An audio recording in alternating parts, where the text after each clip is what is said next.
En 1991, des scientifiques ont fait une découverte importante qui a réellement ouvert la porte à cette conversation. Ils ont découvert que le cœur de tous les êtres humains dénombre approximativement 40 000 cellules spécialisées configurées de manière à créer un réseau neuronal. Dans le cœur. Ces cellules sont identiques à leurs homologues cérébrales, mais elles ne sont pas dans le cerveau. On appelle ça le petit cerveau dans le cœur.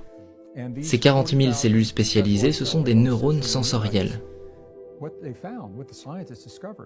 Ce que ces scientifiques ont découvert est que ces cellules pensent indépendamment de notre cerveau. Elles ressentent et elles se souviennent indépendamment du cerveau. Cela signifie que toutes les expériences que nous vivons, y compris celle-ci maintenant, je suis en train d'enregistrer cette expérience aux deux endroits. Et c'est une belle expérience, alors ce n'est pas un problème. Je suis maintenant en train de la sauvegarder dans mon esprit, mais aussi dans l'autre esprit, celui de mon cœur.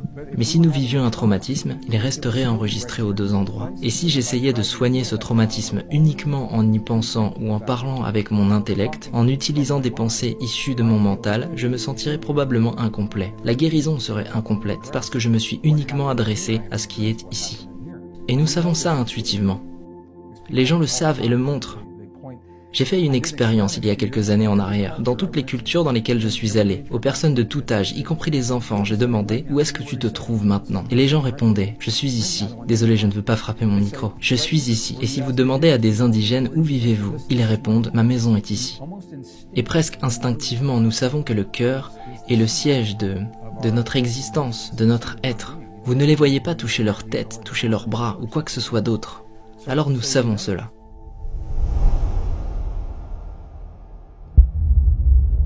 Lorsqu'on parle de l'intelligence du cœur, ce dont nous parlons est de la capacité de ces neurones, de notre capacité à communiquer avec ces neurones en comprenant la manière dont ils fonctionnent.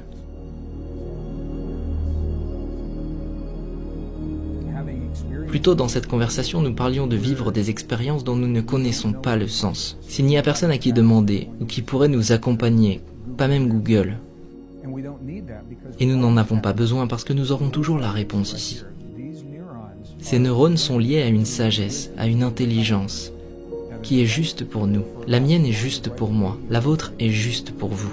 Et toutes les questions que vous posez à cette intelligence trouveront une réponse qui vous servira dans l'instant. Elle ne vous dira jamais quelque chose de dangereux ou quoi que ce soit qui pourrait blesser quelqu'un d'autre. Je vous donne un parfait exemple. J'étais en Australie pendant le 11 septembre, et je ne pouvais pas rentrer dans mon propre pays avant que les avions reprennent les vols. Et lorsqu'ils ont repris, j'étais à Sydney et il y avait un Boeing 747, un gros avion, avec moins de 20 passagers sur le point de rentrer aux États-Unis. Et nous étions sur le pont d'embarquement, prêts à embarquer. Et l'agent a dit